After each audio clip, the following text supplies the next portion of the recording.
बिस्मिल्लाहिर्रहमानिर्रहीम। हज़रत इब्राहीम अदम रहमतुल्लाह अलैह का शुमार उन अजीम बुजुर्गों में होता है जिन्होंने बादशाहियत छोड़कर फकीरी इख्तियार की।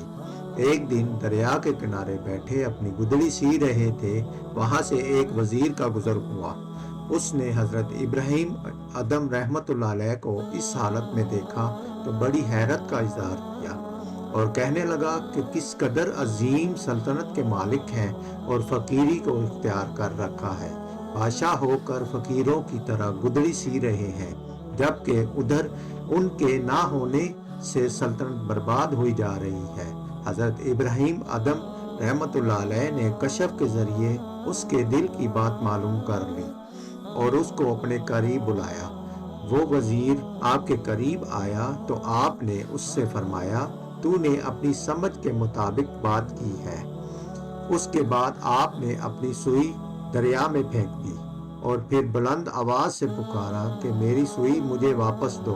अचानक दरिया के अंदर से हजारों मछलियां अपने मुंह में सोने की सुई दबाए हुए पानी से बाहर निकली।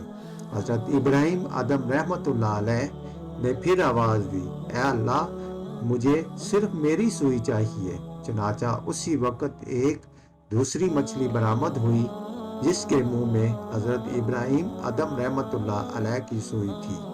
आपने सुई उस मछली से ले ली।